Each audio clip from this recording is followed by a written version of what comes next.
بسم اللہ الرحمن الرحیم۔ اللہ تبارک و تعالیٰ کے عظیم ترین نام سے آغاز کرتے ہیں جو بہت مہربان نہایت رحم والا ہے۔ درس بخاری کا سلسلہ جاری و ساری ہے۔ پچھلے پروگرام میں 1121 اور 1122 نمبر حدیث پاک ذکر کی تھی۔ ان دونوں حدیثوں کے اندر مضامین یعنی بالترتیب ہے، مضمون ترتیب کے ساتھ ہے کہ حضرت عبداللہ بن عمر رضی اللہ تعالیٰ عنہما یہ کہتے ہیں کہ میں ایک نوجوان لڑکا تھا، اکثر مسجد میں سرکار کے زمانے اقدس میں مسجد میں سو جایا کرتا تھا، اور میری یہ تمنا تھی کہ میں لوگوں کو دیکھتا تھا کہ وہ اپنے خواب سرکار کی بارگاہ میں بیان کر رہے ہیں اور آپ ان کی تعبیر ذکر کر رہے ہیں، تو میں بھی ایک تمنا رکھتا تھا کاش میں کوئی خواب دیکھوں اور اس کو سرکار کے سامنے بیان کروں۔ تو ایک دفعہ یہ کہتے ہیں کہ میں نے خواب دیکھا کہ دو فرشتے مجھے پکڑ کر جہنم کی طرف لے گئے، اور میں نے جہنم کو ایک پیچ دار کنویں کی طرح دیکھا، اس طرح بل کھاتا ہوا کنواں گہرا، اور اس میں کچھ لوگوں کو عذاب ہو رہا تھا جن کو میں پہچانتا ہوں، لیکن آپ نے ذکر نہیں فرمایا۔ اور کہتے ہیں کہ پھر میرے دل میں خیال آیا تو میں نے دل میں کہا کہ میں دوزخ سے اللہ تعالیٰ کی پناہ میں آتا ہوں۔ پھر ہم نے ایک اور فرشتے کو دیکھا، اس نے مجھ سے کہا کہ آپ ڈرے نہیں، انہیں ڈھارس دی کہ یہ آپ کے ساتھ معاملہ نہیں تو آپ کو دکھایا گیا ہے۔ پھر یہ اگلی حدیث میں ہے کہ میں نے یہ خواب اپنی بہن حفصہ رضی اللہ تعالیٰ عنہا سے ذکر کیا، انہوں نے نبی کریم صلی اللہ علیہ وسلم کے سامنے پیش کیا، تو سرکار نے اس خواب پہ تبصرہ نہیں کیا بلکہ یوں فرمایا کہ عبداللہ کیا ہی اچھا آدمی ہے، کاش وہ رات کو اٹھ کر نماز پڑھے۔ اس سے معلوم ہوا، میں نے پہلے اس پہ کہا کہ ضروری نہیں ہے کہ وہ خواب بیان کرے تو اس کی تعبیر بھی ذکر کی جائے، ہر خواب کی تعبیر ہوتی بھی نہیں ہے، یاد رکھیں۔ لیکن نبی کریم صلی اللہ علیہ وسلم نے ایک بہترین تعلیم دی ہے رہنماؤں کو، اور دینی رہنماؤں کو، دینی لیڈرز کو، دینی مرشدین کو، کہ اگر کوئی آپ کا مرید کسی عمل میں کوتاہی کا مرتکب نظر آئے تو چاہیے کہ اس کی روحانی ترقی کے لیے، اللہ کے قریب کرنے کے لیے اور اس کو پاکیزہ رکھنے کے لیے، نفس و شیطان کے شر سے محفوظ رکھنے کے لیے، نفس و شیطان پہ اس کو غلبہ دلوانے کے لیے فوراً اس کی کوتاہی کو ختم کرنے کے لیے تلقین کریں۔ تو یہ طریقہ ہونا چاہیے کہ نبی کریم صلی اللہ علیہ وسلم دیکھیں اپنے غلاموں کی کتنی خبر رکھتے ہیں، کون تہجد پڑھتا ہے، کون نہیں پڑھتا، کون رات میں اٹھتا ہے، کون نہیں اٹھتا ہے۔ تو آپ نے فرمایا عبداللہ کیا ہی اچھا آدمی ہے، کاش وہ رات کو اٹھ کے نماز پڑھے۔ اور پھر عبداللہ بن عمر نے آگے دوسرا رویہ اختیار کیا، جو کرنا چاہیے تھا اس پہ میں بعد میں تبصرہ کرتا ہوں۔ تو اس سے معلوم ہوا کہ جو ہمارے خصوصاً مشائخ ہیں، جو مرشد کہلاتے ہیں، رہنما کہلاتے ہیں، مرشد ارشاد سے نکلا ہے، ارشاد کا مطلب ہوتا ہے راہ دکھانا، تو مرشد راہ دکھانے والا، اور جس کو راہ دکھائی جائے اسے مرید کہتے ہیں۔ تو مرید اور پیر اور مرید اور مرشد کا یہی ایک تعلق ہوتا ہے کہ مرید رہنمائی چاہتا ہے اور مرشد اس کو رہنمائی دیتا ہے۔ لیکن بہت سی جگہوں پہ ہم نے دیکھا ہے کہ مرشد تو ہے لیکن ارشاد نہیں ہے، رہنمائی کوئی نہیں ہے، آپ آئیں بیٹھیں بس زیارت کریں، دیکھیں اور واپس چلے جائیں، نہ نیکی کا حکم ہے، نہ برائی سے روکنا ہے، یا اجتماعی طور پہ کسی بات کا ذکر تو ہے۔ سینکڑوں ایسے بیٹھے ہوئے ہیں جن کو ان باتوں کی ضرورت ہی نہیں ہے، ان کے سامنے بھی وہ باتیں بیان ہو رہی ہیں، جن کو ضرورت ہے ان کے سامنے بھی بیان ہو رہی ہیں، جن کو بعض چیزوں کی ضرورت ہے وہ کبھی ذکر نہیں ہو رہی۔ جیسے کوئی رزق حرام کماتے ہیں مرید، مشتبہ کما رہے ہیں، بے عملی کا شکار ہیں، بہت سے آپ کو ایسے نظر آئیں گے، کبھی بھی ان کے لیے بیان نہیں ہوگا، ایک اپنا ایک اجمالی سا بیان ہوگا، اپنے ہی کچھ ٹاپکس ہوں گے، بس وہ بیان کیے، لوگوں نے کہا واہ واہ سبحان اللہ پیر صاحب کیا بات ہے آپ کی، باقی پھر وہ حرام کمانے والا حرام ہی کما رہا ہے، بے عمل ہے۔ تو نبی کریم صلی اللہ علیہ وسلم کی حدیث مرشدین کے لیے بہترین رہنما ہے کہ مرشد کو چاہیے اپنے مریدین پر نگاہ رکھے، اور یقینی سی بات ہے کہ جو لگاتار آتے ہیں صحبت میں بیٹھتے ہیں وہی ہو سکتے ہیں، ورنہ ہر ایک پیر اتنا کامل و اکمل نہیں ہوتا کہ وہ ایک جگہ پر بیٹھے ہوئے اپنے تمام مریدین پر نگاہ رکھے۔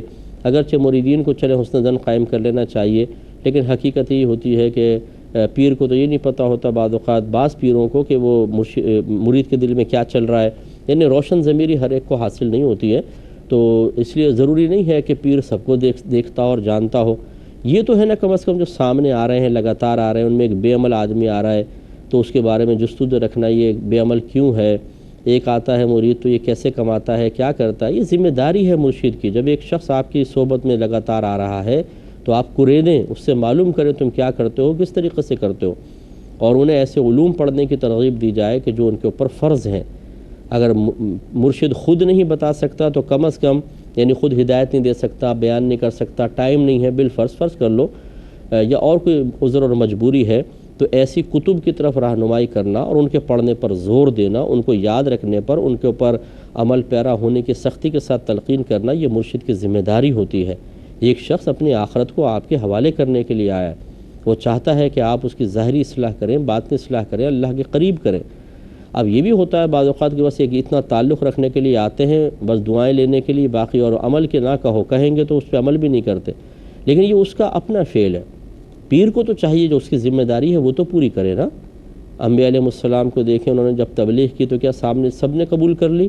نہیں، بار بار رد کی ہے، آخر تک رد کرتے رہے بعض لوگ، حتیٰ کہ مر گئے، لیکن کیا نبی نے اپنی تلقین کو ختم کیا؟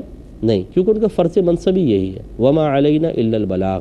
وہ یہ کہا کرتے تھے کہ ہم پر تو فقط پہنچا دینا ہے، یعنی ہم پر تو لازم ہے کہ اللہ کے پیغام کو پہنچائیں بس۔ اب کوئی قبول کرتا ہے نہیں کرتا، عمل پیرا ہوتا ہے نہیں ہوتا، یہ نبی کی ذمہ داری نہیں ہے۔ نبی کا کام ہے پیغام سنانا، اور اگر ایک پیر پیغام ہی نہ سنا رہا ہو مختلف وجوہات کی بنا پر، نمبر ایک وہ جاہل ہے تو کیا پیغام پہنچائے؟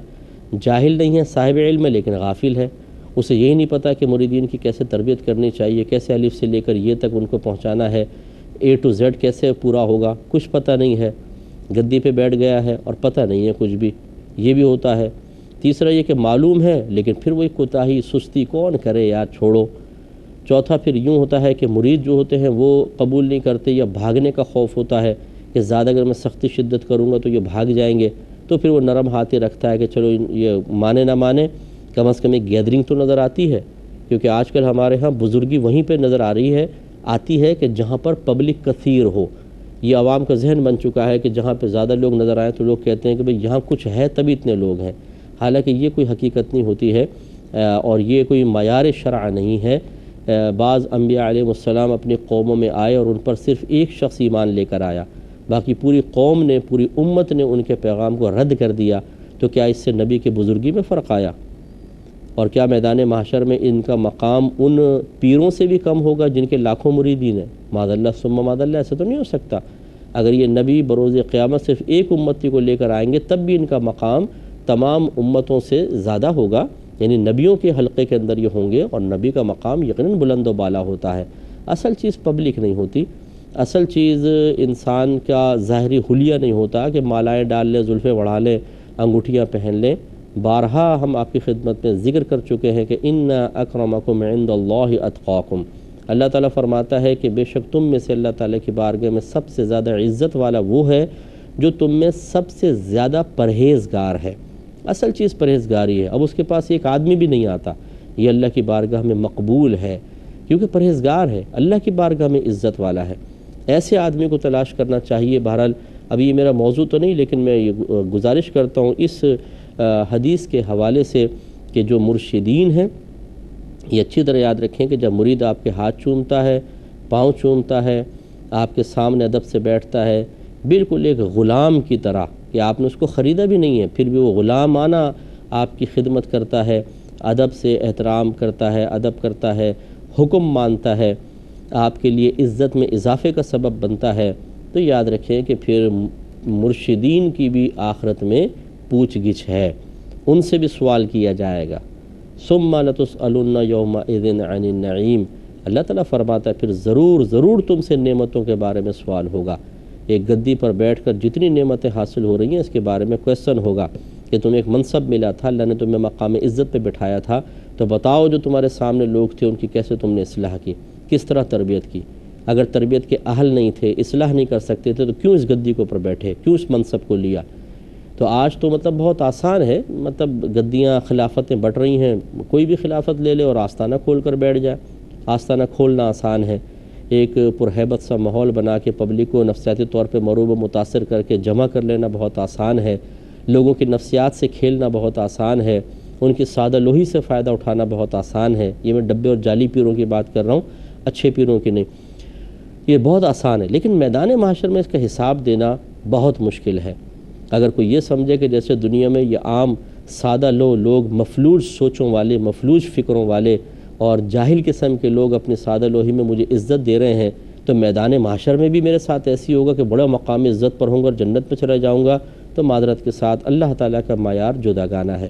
یہ تو عام پبلک ہے جو آپ کے اونچ نیچ کو نہیں جانتی، احتساب ان کو کرنا نہیں آتا، محاسبے کا شعور حاصل نہیں ہے، لیکن اللہ تعالیٰ کے ہاں اپنا ایک معیار ہے۔ اللہ تعالیٰ آپ سے حساب و کتاب لے گا، اس لیے مشائخ کو بھی بہت سوچ سمجھ کر اپنے مریدین کی اصلاح کے لیے عقابی نگاہ رکھنی چاہیے اور عملی کوشش کرنی چاہیے، جیسے میرے آقا نے فرمائی۔ اور جب سرکار نے فرمایا کاش وہ رات کو اٹھ کے نماز پڑھتے، بی بی حفصہ نے یقیناً یہ بات عبداللہ بن عمر رضی اللہ تعالیٰ عنہما کو بتائی ہوئی، سرکار نے آپ کی تعریف تو کی ہے کہ عبداللہ بہت اچھا آدمی ہے، کیا ہی اچھا آدمی ہے، لیکن کاش وہ رات کو اٹھ کے نماز پڑھے۔ جب یہ بات سنی ہے تو میں نے ان کے لیے کچھ الفاظ پچھلے پروگرام میں ذکر کیے تھے کہ آپ غیرت مند تھے، مروت والے تھے، حیا والے تھے، سعادت مند تھے، ضمیر زندہ تھا، فوراً نبی کریم صلی اللہ علیہ وسلم کی تمنا کے موافق رات کو اٹھ کے نمازیں پڑھنے لگے۔ یہ ہوتا ہے ایک بہترین رویہ، بہترین طریقہ کہ جب ایک اگر آپ کو اچھا رہنما مل جائے، دینی رہنما، اچھے پیر ہیں وہ آپ کو تلقین کریں، استاد اچھا ہے وہ آپ کو تلقین کرتا ہے، ماں باپ آپ کو نیکی کی تلقین کرتے ہیں، تو سعادت مندی یہ ہے کہ بس ایک دفعہ ہی کافی ہے۔ یہ نہیں ہے کہ ہم انتظار کریں کہ ہمیں ڈانٹا جائے، ڈپٹا جائے، برا بھلا کہا جائے، ذلیل کیا جائے، تسلسل سے مارا پیٹا جائے، سب کے سامنے بے عزت کیا جائے، پھر ہم کچھ کریں گے۔ تو یہ تو گدھے کی عادت ہوتی ہے، انسان کی نہیں۔ ہم انسان ہیں، اشرف المخلوقات ہیں، گدھے نہیں ہیں۔ گدھا پٹ کے چلتا ہے، اگر آپ نے کبھی مشاہدہ کیا ہو، اسے مالک چلائے گا، تھوڑا چلے گا، پھر سست ہو جائے گا، پھر ایک ڈنڈا مارے گا زور سے، پھر وہ بھاگنا شروع کر دیتا ہے، پھر سست ہو جاتا ہے۔ تو ہماری یہ تقریباً صورتحال بن چکی ہے، ہماری حیا میں کمی آ گئی ہے، غیرتوں میں کمی آ گئی ہے، ہم اب اپنے ضمیر کو مردہ محسوس کرنے لگے ہیں، اور وہ جو ایک مطلب جذبہ، ایک ولولہ تھا وہ نظر نہیں آتا۔ اور کس طریقے سے کہ نبی کریم صلی اللہ علیہ وسلم نے دیکھیں، چلیں استاد کو ایک منٹ کے لیے چھوڑ دیں، شیخ کو چھوڑ دیں، استاد کو ذرا سائیڈ میں رکھیں۔ کیا ہمارا نبی کریم صلی اللہ علیہ وسلم سے براہ راست تعلق نہیں ہے؟ وہ ہمارے آقا ہیں، ہم ان کے غلام ہیں، وہ ہمارے رہنما ہیں، ہم رہنمائی حاصل کرنے والے ہیں۔ سرکار کتنے احکام ہمارے لیے بیان فرماتے ہیں۔ عبداللہ بن عمر رضی اللہ تعالیٰ عنہما کو سرکار نے فرض کی تلقین نہیں کی تھی، واجب کی نہیں کی تھی، کسی حرام کام سے بچنے کے لیے یا مکروہ تحریمی کے ارتکاب کو چھوڑنے کے بارے میں تلقین نہیں تھی۔ یہ تو صحابہ تصور بھی نہیں کر سکتے تھے۔ ایک مستحب کام کے لیے سرکار تمنا کا اظہار کر رہے ہیں، کاش وہ رات کو اٹھ کے نماز پڑھے، اور غلام نے فوراً اپنے عمل سے ثابت کیا کہ میرے آقا کی یہ تمنا اور میں نماز نہ پڑھوں، یہ کیسے ہو سکتا ہے؟ غلام نماز پڑھنا شروع ہو گیا۔ ایک ہم ہیں غلامی رسول میں موت بھی قبول ہے، موت قبول ہے، لیکن میں بہرحال کہتا ہوں کہ غلام سرکار کا کہنا ماننے کے لیے تیار نہیں ہے بالکل۔ سرکار نماز کے بارے میں فرمائیں، علم دین سیکھنے کے بارے میں فرمائیں، گناہوں سے بچنے کے بارے میں فرمائیں، کسی چیز کی پرواہ نہیں ہے۔ اپنی آزادانہ زندگی گزارنی ہے، اپنی مرضی کے مطابق گزارنی ہے۔ کوئی حکم اچھا لگا تو قبول کریں گے، ورنہ اس کو چھوڑ دیں گے، پس پش پھینک دیں گے، لیکن غلامی رسول میں موت بھی قبول ہے۔ یہ اچھی چیز ہے۔ اس معلوم یہ ہوا، اور پھر دیکھیں یہ تو ایک مستحب کام، میں نے جیسے کہا مستحب کام کے بارے میں سرکار کی تمنا، غلام نے کہا کہ مستحب کی تمنا یہ بھی نہیں چھوٹے گا، فرائض واجبات کو چھوڑ دو تو بہت دور کی بات۔ اور ہم نبی کریم فرائض کے بارے میں فرمائیں، فرض پڑھو، واجب پورا کرو، سنت موقدہ کی تلقین، حرام سے بچو، مکروہ تحریمی سے بچو، سنت موقدہ کے ترک سے بچو۔ غلام کو کوئی پرواہ نہیں ہے، پوری رات جلس و جلوسوں میں شرکت کرنے والا صبح فجر نہیں پڑے گا۔ اب رات بھر آپ کا بیٹھنا کیا فرض تھا؟ نہیں۔ واجب تھا؟ نہیں۔ سنت موقدہ تھا؟ نہیں۔ سنت غیر موقدہ، ہاں چلے سنت غیر موقدہ لے لیں، بلکہ زیادہ مستحب تھا، جبکہ نماز فجر فرض اور اس کی جماعت اگر عذر نہ ہو تو واجب۔ تو فرض اور واجب چھوڑ دیا اور مستحب کے پیچھے، حالانکہ مستحب کے لیے سرکار کا حکم نہیں تھا، حکم تو ان کے لیے تھا، نماز پڑھو، فرض نماز پڑھو، جماعت سے نماز پڑھیں، بلکہ یہاں تک فرمایا سرکار نے اپنے زمانے کے منافقین کے لیے کہ جو لوگ جماعت سے پیچھے رہ جاتے ہیں، میرا دل چاہتا ہے کہ میں کسی کو اپنی جگہ نماز کے لیے کھڑا کروں اور بلال کو کہوں کہ یہ لکڑی کا گٹھا اپنے سر پہ لے کے میرے ساتھ چلے اور پھر میں ان لکڑیوں کے ذریعے ان لوگوں کے گھروں کو آگ لگا دوں، یعنی اتنا سرکار نے اظہار ناراضگی فرمایا۔ اسی طرح سرکار نے علم دین سیکھنے کے بارے میں فرمایا، علم دین فرض بھی ہوتا ہے اور واجب ہے، سنت ہے، مستحب ہے۔ فرض کا علم فرض ہے، واجب کا واجب ہے، اور سنن اور مستحبات کا علم سیکھنا سنت اور مستحب ہے۔ تو اگر فرض میں کوتاہی کریں گے کتنے گناہگار، واجب میں کوتاہی کریں گے کتنے گناہگار۔ لیکن یہ غلام ایسا ہے کہ نبی کریم صلی اللہ علیہ وسلم اس کو فرض علم سیکھنے کی ترغیب دیں۔ طلب العلم فریضۃ علی کل مسلم، علم کا حاصل کرنا ہر عاقل بالغ مسلمان مرد و عورت پر فرض ہے، لیکن ہمارے کان پر جوں تک نہیں رینگتی۔ کون نبی کریم کے حکم کو مانے؟ بس زبانی صحیح ہے، رسم صحیح ہے، بس حقیقت کا سامنا کون کرے؟ کیونکہ وہ تلخ ہوتی ہے حقیقت، محنت چاہتی ہے، مشقت چاہتی ہے، آزمائش چاہتی ہے، امتحان چاہتی ہے، اور ہم امتحان میں نہیں کودنا چاہتے۔ میٹھی میٹھی باتیں کرو، سادہ سادہ باتیں کرو، خوابوں کی دنیا میں رہو، کچھ بھی کرتے رہیں، ہمیں جنتی قرار دے دو، نبی کریم کی سنتوں کو خون کرتے رہیں، ہمیں غلام کہو، ہمیں عاشق کہو، نبی کریم کے احکام کو پس پش پھینکنے بے دردی کے ساتھ، اور اپنے آنے والی نسلوں کے لیے ایک بے عملی کی چلتی پھرتی تصویر بن کر، ایک برے رول ماڈل بن کر اپنی اولاد کو گناہوں پہ لگاتے رہیں، ہمیں غلام کہو، ہمیں عاشق کہو۔ اب جب یہ باتیں لوگوں تک پہنچتی ہیں تو ناراض ہو جاتے ہیں۔ یعنی ایک چور چوری کر رہا ہو اور اسے آپ کہیں تم چور ہو، اور وہ کہے خبردار جو مجھے چور کہا، مجھے چور کہا، میں آئندہ آپ سے بات نہیں کروں گا۔ ارے بھائی تو وہ چوری چھوڑو نا۔ تو یہ ہمارے ہاں ہے کہ ہم رسم میں بندھ گئے ہیں، ہم نے اپنے لیے کچھ خود اعمال کا انتخاب کر لیا ہے، اور اس کے بعد اپنے لیے منصب بھی خود ہی ڈھونڈ لیا ہے۔ خود چند اعمال اختیار کی، جو اختیار کرے گا وہ عاشق رسول ہوگا، وہ غلام ہوگا۔ بس تو اس کا مطلب میں بھی عاشق رسول ہوں اور غلام رسول ہوں، مجھے مان لو، اور پھر آخرت میں میرے لیے انعام بھی اتنے بڑے ہوں گے۔ ارے بھائی اپنا معیار قائم کرنے سے بہتر ہے کہ اللہ تعالیٰ اس کے رسول کا قائم کردہ معیار اختیار کیا جائے۔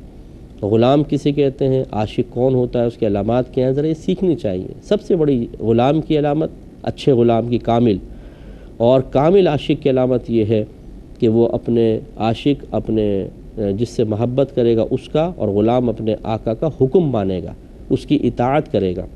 اور ہمارے لیے نبی کا کہنا ماننا سب سے زیادہ دشوار ہے۔ نعرے لگا لیں گے، کہنا نہیں مانیں گے۔ تو ذرا عبداللہ بن عمر رضی اللہ تعالیٰ عنہما کے جذبے سے سبق حاصل کریں۔ سرکار نے ایک مستحب کے بارے میں فقط تمنا کا اظہار کیا ہے، کاش وہ رات کو اٹھ کے نماز پڑھے۔ ارے میرے آقا نے کہہ دیا ہے، بس ٹھیک ہے پھر میں پڑھوں گا۔ اور پھر آپ نے کبھی تہجد کی نماز کو ترک نہیں فرمایا، پوری زندگی پڑھتے رہے۔ یہ بھی ایک بڑا کمال ہے۔ ہم بعض اوقات کسی اجتماع میں بیٹھتے ہیں، کسی مجلس میں بیٹھتے ہیں، یہ جیسے بھی میں کوئی بیان کر رہا ہوں، سن لیا، وقتی طور پہ ایک دم دل پہ اثر کیا، ارے اب میں ایسا کروں گا ویسا کروں گا، شروع ہو جائیں گے۔ لیکن یہ ایک دم جیسے سمندر میں جھاگ بنتے ہیں نا، آپ نے ساحل پہ کبھی دیکھا ہو، تھوڑی دیر میں جھاگ ختم، لہریں واپس چلی جاتی ہیں۔ ایسا ہی ہوتا ہے ہمارے ساتھ کہ وقتی جوش ہوتا ہے، اپنے قلب کی بدلتی ہوئی عارضی کیفیات کو دائمی کیفیت سمجھ کر ہم سمجھتے ہیں اب میں کامل ہو چکا ہوں، عمل شروع کرتے ہیں، 2 منٹ میں غبارے میں پھر ہوا نکلتی ہے، پھر وہی بے عملی کی طرف چلے جاتے ہیں۔ یہ کوئی کمال نہیں ہے۔ کمال ہے استقامت سے سرکار کا حکم ماننا، کہنا ماننا، اور اپنے ضمیر کو زندہ کرنا۔ اللہ تعالیٰ مجھے بھی توفیق عطا فرمائے، میں آپ کے لیے بھی دعا گو ہوں۔ اللہ تعالیٰ ہم سب کو یہ سعادتیں عطا فرمائے۔ آمین۔ وآخر دعوانا ان الحمد للہ رب العالمین۔